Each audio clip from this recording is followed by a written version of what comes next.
मारा गया कानपुर कांड का मुख्य आरोपी विकास दुबे। कानपुर के रास्ते में भौती के पास एनकाउंटर। विकास दुबे को ला रही एसटीएफ की कार का एक्सीडेंट हुआ। मौका पाकर भाग रहे विकास की पुलिस के साथ मुठभेड़। एक्सीडेंट में घायल कांस्टेबल की पिस्तौल छीनकर भाग रहा था विकास। भागने के दौरान एसटीएफ की दूसरी टीम से एनकाउंटर। 4 सिपाही भी घायल। यूपी पुलिस का दावा, विकास दुबे को पहले सरेंडर के लिए कहा, गोली चलाने पर फायरिंग की। गाड़ी पलटने को लेकर एसटीएफ का बयान, सामने से अचानक आया गाय भैंसों का झुंड और बचाने के दौरान एक्सीडेंट हुआ। उज्जैन से कानपुर के रास्ते में विकास की गाड़ी बदलने पर सवाल। पुलिस ने कहा बार बार मोबाइल फुटेज बनाए जा रहे थे, इसलिए कार बदली। विकास दुबे की पत्नी ऋचा से पुलिस ने की पूछताछ। मौके पर मौजूद था विकास का बेटा। कानपुर के भैरों घाट में विकास दुबे का अंतिम संस्कार। वहां पहुंचकर विकास की पत्नी बोली, पुलिस ने जो किया सही किया। विकास के बेटा रामकुमार दुबे अंतिम संस्कार में नहीं गए, विकास के मारे जाने को सही बताया। विकास दुबे के पिता रामकुमार दुबे ने कहा, अगर बेटा मेरा कहा मानता तो आज ऐसा नहीं होता। विकास ने जघन्य अपराध किया। रामकुमार दुबे ने कहा, सीएम योगी के एक हाथ में शांति का संदेश और दूसरे हाथ में दंड का संदेश। विकास की मां भी बेटे के अंतिम संस्कार में नहीं गई, कहा बेटे से मेरा कोई संबंध नहीं। पोस्टमार्टम से पहले विकास का कोरोना टेस्ट हुआ, नेगेटिव पाया गया। पोस्टमार्टम वाली जगह पर पुलिस के पहुंचने पर लोगों ने माला पहनाकर स्वागत किया। एनकाउंटर को ठीक कहा।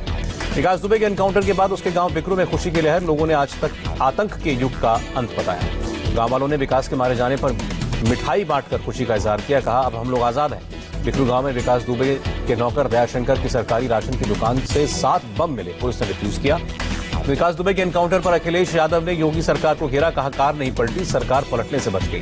प्रियंका गांधी ने सवाल पूछा, अपराधी का अंत हो गया, अपराध और उसको संरक्षण देने वाले लोगों का क्या।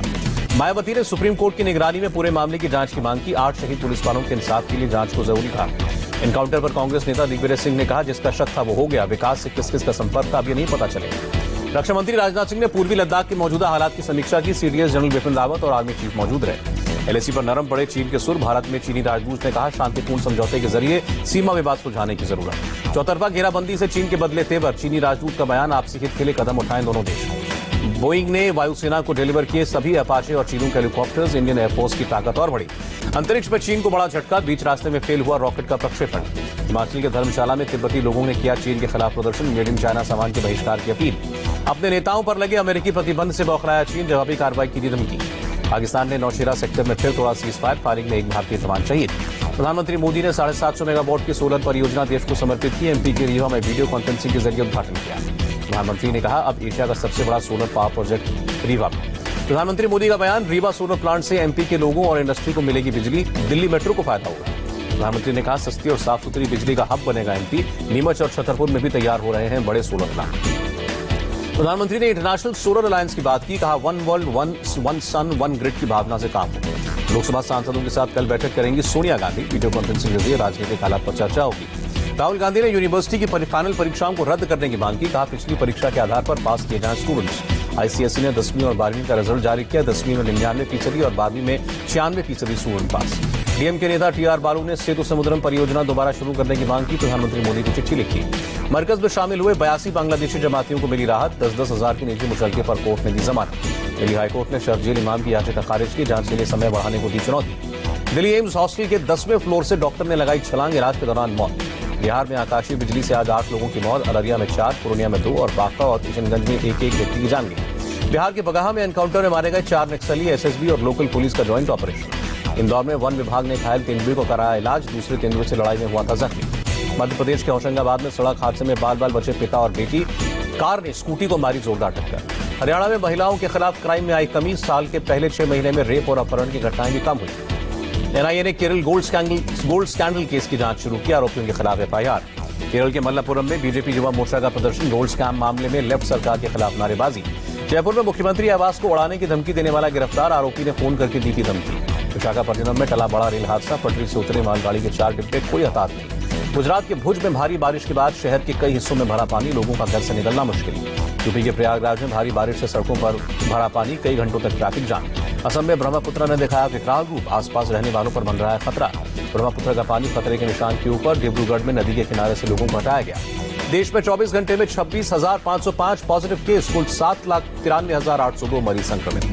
24 घंटे में वायरस से 475 लोगों की जान गई। देश भर में अब तक 21,604 लोगों की मौत। देश में 4,95,000 लोगों ने कोरोना को मात दी। अभी भी 2,76,685 एक्टिव केस। भारत में कोरोना से मरने की दर में आई कमी। 2.72% हुआ कोरोना डेथ रेट। बीएसएफ में कोरोना के 73 नए मामले। कुल मामले 1,659 हुए। Active case 927। दिल्ली में 24 घंटे में 2,089 नए पॉजिटिव केस। मरीजों की संख्या 1,09,000 के पार। दिल्ली में कोरोना से 24 घंटे में 42 लोगों ने दम तोड़ा, मौत का आंकड़ा 3,300। वाराणसी से दिल्ली आई कोविड स्पेशल ट्रेन से 100 कार्टन सिगरेट स्टिक्स जब्त, खुफिया सूचना पर कस्टम ने की कार्रवाई। अब तक 1.5 करोड़ से ज्यादा का सिगरेट स्टिक्स जब्त हुई है, कस्टम ने एक आरोपी को पकड़ा। महाराष्ट्र में 24 घंटों में 7,862 केस, मरीजों की तादाद 2,38,000 के पार। महाराष्ट्र में एक दिन में 226 मौतें, अब तक 9,893 लोगों ने कोरोना से दम तोड़ा। मुंबई में एक दिन में कोरोना केस में कमी आना जारी, पिछले 24 घंटे में 1,282 नए केस, कोरोना ग्राफ 88,000 के ऊपर। मुंबई में कोरोना से मरने वालों का आंकड़ा 5,129 हुआ, एक दिन में 68 मौतें। धारावी में कोरोना के 12 नए केस, कुल मामले 2,359। पुणे में कोरोना के 1,803 नए केस, मरीज 34,000 के पार, मरने वालों की तादाद 1,000 के करीब पहुंची। बढ़ते कोरोना केस के बाद पुणे शहर पिंपरी चिंचवाड़ में 13 से 23 जुलाई तक कंप्लीट लॉकडाउन, सिर्फ जरूरी सेवाओं को छूट। मुंबई के नजदीक ठाणे में 19 जुलाई तक कंप्लीट लॉकडाउन लगा, नांदेड़ में 20 जुलाई तक कर्फ्यू। कोरोना पेशेंट का नाम नहीं उजागर करने के मामले पर बॉम्बे हाईकोर्ट में सुनवाई, कोर्ट ने पूछा नाम न उजागर करने में हर्ज क्या। एमपी में कोरोना ग्राफ 16,000 के पार, एक दिन में 305 नए केस, अब तक 634 मौतें। गुजरात में एक दिन में रिकॉर्ड 875 नए केस, 14 मौतें, संक्रमितों का आंकड़ा 40,000 के पार। राजस्थान में एक दिन में 115 नए केस, 6 मौतें, मरीजों की संख्या 22,678। पंजाब में एक दिन में 217 लोग संक्रमित, अब तक 7,357 पॉजिटिव केस, 187 लोगों की जान गई। पंजाब सरकार के कई सीनियर ऑफिसर्स कोरोना पॉजिटिव, कुछ मंत्रियों का भी कोविड टेस्ट। चंडीगढ़ में 24 घंटे में कोरोना के 13 नए केस, कुल मामला है 536, एक्टिव केस 121। पंजाब में 12वीं के बचे हुए सभी एग्जाम रद्द किए गए, बेस्ट परफॉर्मिंग सब्जेक्ट के हिसाब से तय होंगे रिजल्ट। हरियाणा में कोरोना के 679 नए केस, मरीजों का आंकड़ा 19,369। हिमाचल प्रदेश में कोरोना मीटर 1,143 पर पहुंचा, अब तक 9 मौतें, 851 मरीज ठीक। उत्तराखंड में आज 68 लोगों की रिपोर्ट पॉजिटिव, कुल मामले 3,373 हुए, 46 मौतें। यूपी में 24 घंटे में कोरोना के 1,347 नए केस, संक्रमितों की संख्या बढ़कर 33,709। यूपी में एक दिन में कोरोना से 27 की मौत, मरने वालों की संख्या बढ़कर 889। यूपी में सार्वजनिक जगहों पर बिना मास्क घूमने पर अब 500 रुपए फाइन, बढ़ते कोरोना केस के बाद 5 गुना बढ़ा जुर्माना। नोएडा में आज रात 10 बजे से कड़ाई से लागू होगा लॉकडाउन, डीएम ने दिए पूरी सख्ती के निर्देश। गाजियाबाद में अगले 2 दिनों तक सभी कार्यक्रम रद्द, 2 दिनों के लॉकडाउन को देखते हुए एसडीएम ने जारी किया।